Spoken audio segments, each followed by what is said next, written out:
یو کس وایي چې مونږ ماشوم باندې میکائیل نوم ایښی دی، دا معنی ټیک ده او که نه؟ میکائیل د فرښتې نوم دی او دا نوم ممانعت نه دی راغلی، جایز دي کېښودلی. یو کس وایي چې بعضې جوماتونو کې د تالاب اوبه وي او هغه د کلاه او اسمان د لاندې، آیا دې تالاب اوبو نه اودس کولی شي که نه؟ او بلکل ترې کولی شي، څکلی هم شي، اودس خپله اودس دی. یو کس وایي چې ختم خواجګان شرعي حیثیت څه دی، د دې طریقه څه ده، آیا دا په کور کې کیدی شي که نه؟ ختم خواجګان کې دعاګانې دي او سوره علم نشرح دی او د الله نه دعا غوښتل هر وخت جایز دي او دا چې کوم دی نو کولی شي، په کور کې هم کولی شي او د دې طریقه د مونځ نه پس بیا تپوس وکړه وبخلي. یو کس وایي چې د چا نه ما اورېدلي دي چې نبي کریم صلی الله علیه وسلم حافظ قرآن ته جاهل ویلي دي، د دې وضاحت وکړي. دا ما نه دی اورېدلي تر اوسه پورې، څومره موده چې ما تېره کړې ده دا ټکی مې نه دی اورېدلی د رسول الله صلی الله علیه وسلم. یو کس وایي چې په کوم واده کې ګانې بجانې او ټیپ او سازونه لګېدلي وي، د هغې واده روټۍ خوړل څنګه دي؟ نو هلته که تا ته پته وي چې دا شی پکې لګېدلی دی نو هلته کې مزه روټۍ خوړو، او که درته پته نه وه او لاړې او د روټۍ په ځای کې کېناستې نو بیا دوه قسمه خلک وي، یو عالم وي چې خلک د هغه په خبرو پسې روان وي عمل کوي، او یو غیر عالم وي. نو غیر عالم خوړی شي او عالم ته پکار دي چې هغه راپاسې ځکه چې خلک د هغه کردار ته ګوري، خلک وایي چې دا جایز دي. یو کس وایي چې زه د شپې وده کېږم نو زما سر قبلې طرف ته وي او زما خپو طرف ته یو الماری ده چې هغه د ځمکې نه 4-5 فوټه اوچته ده، په هغې کې قرآن پاک او نور اسلامي کتابونه دي، هغه زما خپو ته راځي. که چېرې هغه ستا خپو محاذات کې وي قرآن پاک کتاب نو بیا داسې مه کوه، بې ادبي کې راځي او زړه که به دې ښار تېرېږي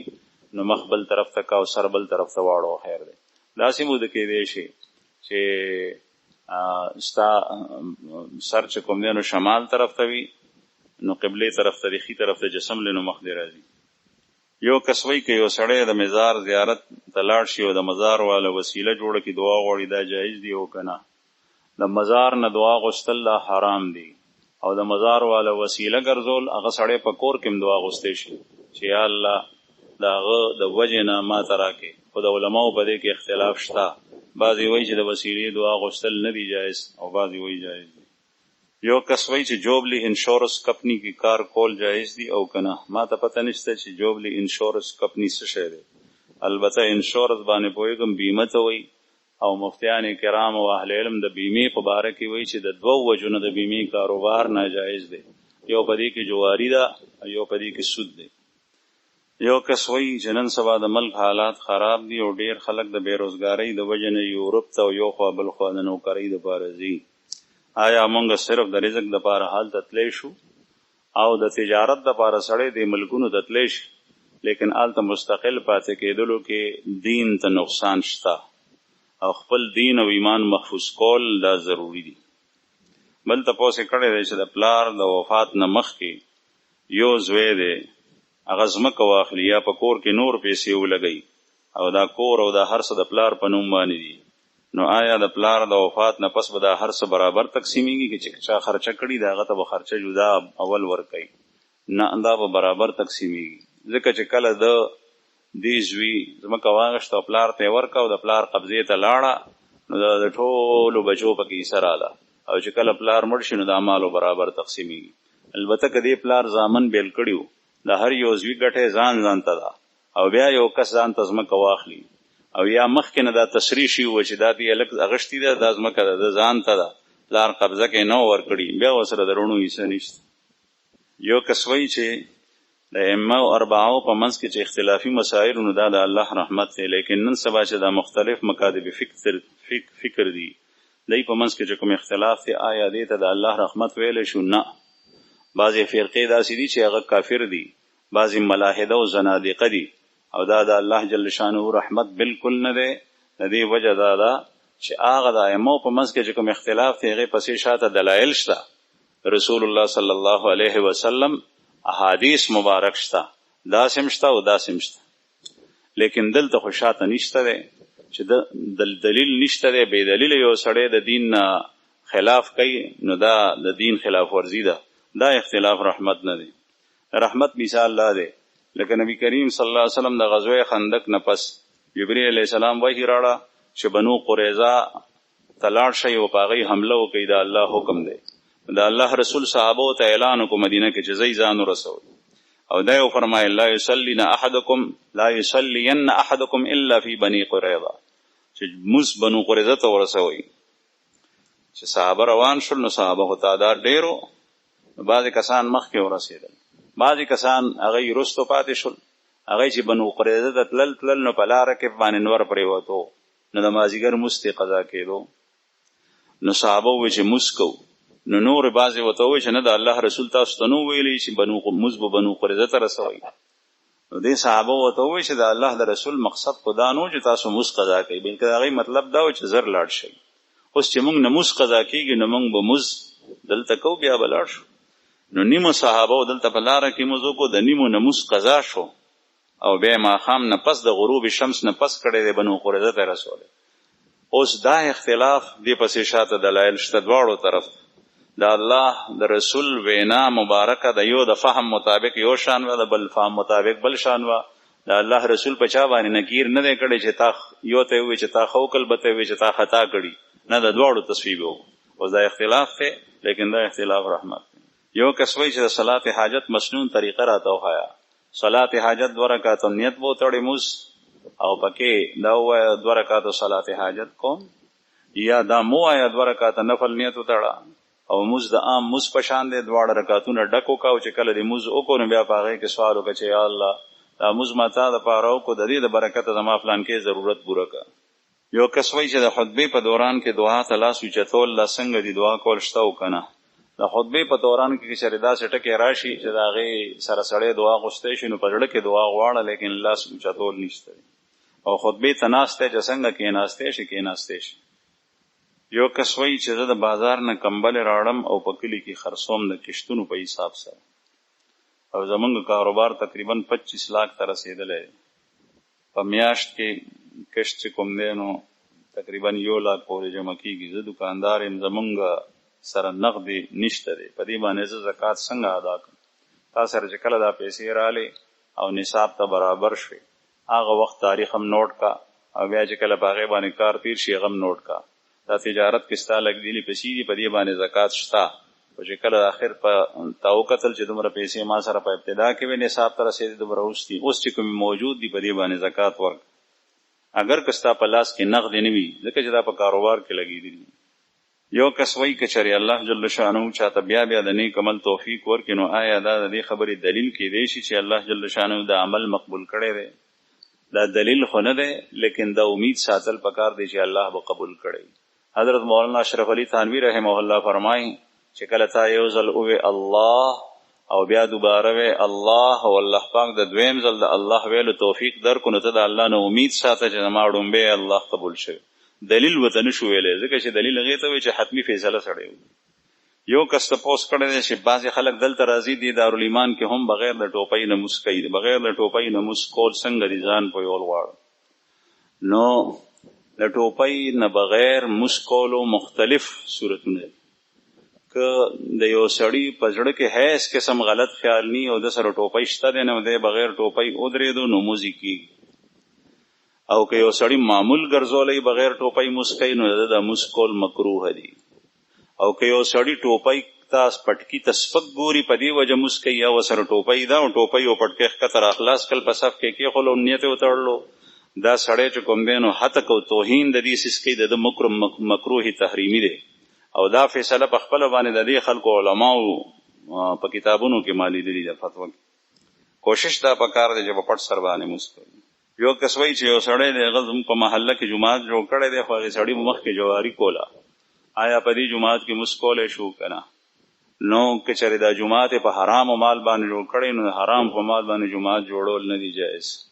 حلال په جماعت کې لګول پکار دی البته که یو سړی موضوع کې نو فرض ادا شو یو کسوی چې د نبی کریم صلی الله علیه وسلم نوم مبارک محمد صلی الله علیه وسلم چې واغښتونه درود شریف ویل پکار دی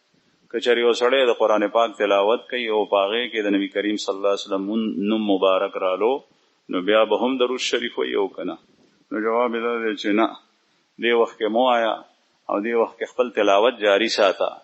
ځکه چې دا د الله جل شانه په کلام کې رالو البته کته الته کې قران پاک تلاوت او درې او سکار کول غواړي یا چا سره خبره کوي نو بیا درود شریف هم ووایه. یو کس وایي چې زه مور او پلار سره عمرې ته تللی وم او د سعی طرف ته چې مونږ تلو نو د مور او پلار سره زما نه نافرماني وشوه چې زه غوسم شوم. د دې د کفارې څه طریقه ده؟ کفاره دغه ده چې د مور او پلار نه معافي وغواړه، مور او پلار نه معافي وغواړه په عاجزۍ سره، هغوی ته ووایه چې ما معاف او بیا هغوی ته څه هدیه چې په څه باندې هغوی خوشحالېږي هغه ورته ورکړه. دویم کار دا وکړه چې زړه کې د هغوی څه خیره تا سره وي، هغوی زړه خوشحال شي لکه څنګه چې تا زړه خفه کړی دی داسې چې کوم دی نو زړه خوشحال کړي. نبي کریم صلی الله علیه وسلم ته یو کس رالو، هغوی ورته دغه وفرمایل چې د مور او پلار زړه دې خفه کړی دی که لاړ شه زړه خوشحال. دریم دا وکړه چې د الله نه دعا وغواړه چې یا الله ما نه قصور وشو، کوتاهي رانه وشوه، ما ته معافي وکړي.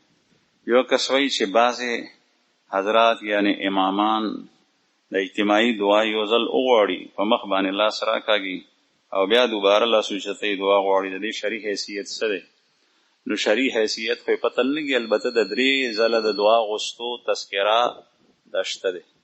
خو د هغې دا مطلب نه دی چې یو ځل په مخ لاس راکاږه، لاس کته کا، بیا لاس اوچت کا، بیا لاس کته کا، بیا لاس اوچت کا، بیا لاس کته، نه، بلکې د هغې مطلب دا دی چې رب اغفر لی ذنوبي، رب اغفر لی ذنوبي، رب اغفر لی ذنوبي. لاس دې اوچت کړي دي 3 ځله دعا وغواړه، دغسې چې کوم یو دعا غواړه. یو کس وایي چې یو سړی دی 4 رکعته سنت یا نفل نیت یې تړلی دی او یو صورت هغه په 4 واړو کې بیا بیا په هر رکعت کې وایي نو دا ویل څنګه دي؟ دا جایز دي لیکن کراهت ته پکې خلاف اولا دي. او که یو سړی ته اوس په موز راوړېدلی دی یا نو مسلم دی، مخکې کافر او مسلمان شو، هغه صرف یو صورت زده کړی دی نو دی داسې کولی شي. لیکن یو مسلمان دی د هغه بچپن په اسلامي کورنۍ کې تیر شوی دی، دی لوی شوی دی، هغه ته پکار دی چې هغه صورتونه یاد کړي، ځکه دا 10 صورتونه واړه دا یادول آسان وي چې دا صورتونه یاد کړي. هر یو رکعت کې بیا بیل بیل صورت وایي نو یو صورت چې بیا بیا په هر رکعت کې وي دا کراهت تنزیهی دی، مکروه تنزیهی خلاف اولا دی. یو کس وایي چې یو سړی دی هغه د جمع مسترالو لیکن د دنه 2-3 رکعتونه شوي دي، دی په آخري 2 یا 1 رکعت کې د امام سره شریک شو چې کله امام سلام وګرځولو دی پاسېدو نو اوس د ده هیر شو چې ما نه څومره رکعتونه پاتې دي، څومره راته کول دي. دی به څه کوي؟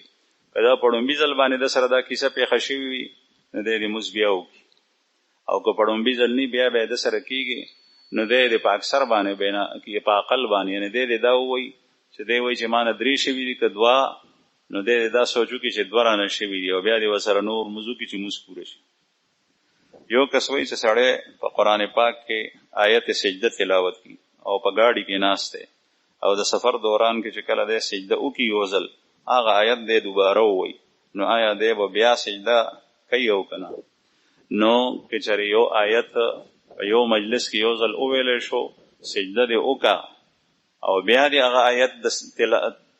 سجدې تلاوت کو نو بیا به دوباره سجده کوي، که په ګاډي کې نم یې هم به کوي، او چې په 3م ځل دی بیا هغه آیت تلاوت کو نو بیا به په 3م ځل بیا سجده کوي. 10 ځله دی تلاوت کو 10 ځله به سجده کوي. تا ته دا اختیار شته چې ته 10 وارې هغه آیت تلاوت کې او سجده دی نه کړي او په آخر کې سجده وکړي نو کولی شي. او په ګاډي کې هم که چېرې ته دغسې وکړې چې یو آیت 15 ځله 3 ځله او 10 ځله ته ووایې سجده دې لا نه ده کړي او په آخر کې ټولو ته یو سجده وکړي نو کولی شي، ځکه چې د ګاډي سفر اگر که ګاډي روان دی خو دا مجلس یو دی. یو کس تپوس کړی چې په فرض لمونځ کې د جمع سره یو رکعت کې 2 یا 3 صورتونه یا زیات ویل دا څنګه دي؟ نه دی ویل پکار، بلکې یو صورت پکې ووایه، البته نفلو کې په تراوو کې ویلی شي. بل تپوس یې دا کړی چې زنانه به په سجده کې خپې څنګه کېږي؟ زنانه به په سجده کې خپې ښي طرف ته وباسي او سجده به اوچته د سړو په شان نه کوي، ځکه چې د زنانه ټول بدن هغه پرده ده چې څومره دا پرده کولی شي نو یو کس تپوس کړی دی چې ایشال نام نوم کې خل څنګه دي؟ په دې به سوچ کول غواړي، د ما ذهن کې نشته چې د دې څه معنی. یو کس تپوس کړی دی چې یو زنانه د خپل پلار نه مخکې وفات شوه، یعنی د سړي لور د سړي نه مخکې وفات شوه او بیا څه موده پسې پلار هم وفات شو، نو آیا د پلار په جایداد کې د دې لور حصه شته که نه چې مخکې وفات شوي دی؟ نه، د پلار په جایداد کې د دې حصه نشته، ځکه چې دا حصه په میراث کې اخلي او میراث هغې ته وایي چې د مړي نه پاتې شي، نو پلار یې لا ژوندی دی مړ دی نه او دا مخکې مړه شو نو د دې د پلار په میراث کې حصه نشته. یو کس تپوس کړی دی چې د مړي فدیه د اسقاط څومره ده او څنګه ورکول پکار دی. مړي باندې که روژې پاتې یا مزونه پاتې قضا شوي دي نه، نو د هغې فدیه د یو روژې او د یو مز په مقدار په بدل کې سرسایې په مقدار باندې څومره چې سرسایې مقدار دی دومره د یو مز او د یو روژې فدیه ده. چې کله سړی په بیماری کې مزې نه کړی نه شو کولی او یا روژې ته پاتې شوی نو دی وصیت وکړي چې زما په مال کې دومره مزونه په ما پاتې دي، دومره را باندې روژې پاتې دي، زما په مال کې د دې برخه ورکړي. چې کله د ده مال وو او د دا وصیت کړی او دته کول پکار دی نو دغه وخت کې دا فدیه ورکول چې کله دی مړ شي واجب دي چې ورثای ورکړي فدیه، او دا د وصیت په شان ده په ثلث مال کې به وباسي. درېیمه برخه د مال کې به دا وصیت د ده ادا کېږي. البته که چېرې چا وصیت نه کړی یا وصیت کړی او مال نه دی پرېښی یا دواړه څیزونه نو بیا د ده وارثانو ته بهتر دا ده چې هغوی سره مال وي نو د دې پلار او د دې مورث فدیه دې ورکړي چې هغوی ته پته یې چې دومره مزونه د ده پاتې شوي. لیکن دا پې واجب نه ده، ښه خبره ده، ځکه چې که د هغه غاړه په دې کې درنېږي نو دا یې پلار دی نو دی ته پکار دي چې غاړه یې خلاصه کړي. او وصیت کولو په وخت کې او د مال په وخت کې واجب ده چې دانی نو بیا واجب نه ده. یو کس وایي چې د جنازې مز دپاره پیزار ویستل سنت یا فرض دي که نه، ځکه بعضې خلک وایي چې مز نه کېږي پیزار ویستل ضروري دي. پکار خو دا ده چې پیزار وباسې او په ځمکه باندې خپې ابلې خپې ودرېږي او مز وکړي. لیکن که چېرې د یو سړي پیزار پاک وي هغې پورې لاندې نجاست نشته، پاک صفا پیزار دی او هغې کې ودرېږي نو مز کولی شي. البته دا پته لګېدل مشکل وي چونکې نو ځکه پیزار وستل بهتر دی. یو کس وایي چې یو سړي قرآن پاک حفظ کو بیا یې هیر کو نو د دې څه سزا ده؟ نبی کریم صلی الله علیه وسلم حدیث مبارک کې دې ته غټه ګناه ویلی شي چې لویه ګناه دا ده، یعنی نورم لوی ګناهونه شته دی خو د هیرولو په حساب سره لویه ګناه دا ده چې قرآن پاک ټول یا د هغې سیسه چا یاده کړي او بیا هغه هیره کړي. البته بعضې علما د دې هیرولو تفسیر او تشریح دا کوي، د دې تفصیل دا بیانوي، تشریح دا کوي چې هیرولو نه مراد دا دی چې بالکل قرآن ته شا کړي، یعنی نه په ناظره وي او نه په یاد وي. او که یو سړی تلاوت د قرآن پاک کوي مسلسل، اگر که هغه صورت په یاد باندې هیر شو یاد ورته نه دی پاتې شوی لیکن تلاوت یې کوي نو د ده غاړه خلاصېږي. بل تپوس یې کړی دی چې یو سړی دی هغه چې کله اودس ماته کوي نو د هغه نه 2-3 څاڅکي وځي، نو په دې سره غسل واجبېږي او که نه؟ دی غالبا تپوس دا کوي چې د مني 2-3 څاڅکي ترې نه ووتل نو د اودس ماتې په وخت کې دا څاڅکي چې سپین رنګې وځي دا شی نه دی چې په کوم باندې غسل واجبېږي. هغې ته د فقه په اصطلاح کې ودي وایي، او ځکه چې مني چې په کوم سره غسل واجبېږي نو هغه په شهوت سره وځي او دا بغیر شهوته د نه دې سره غسل واجبېږي نه، صرف اودس ته باندې استنجا دي وکړي اودس دي.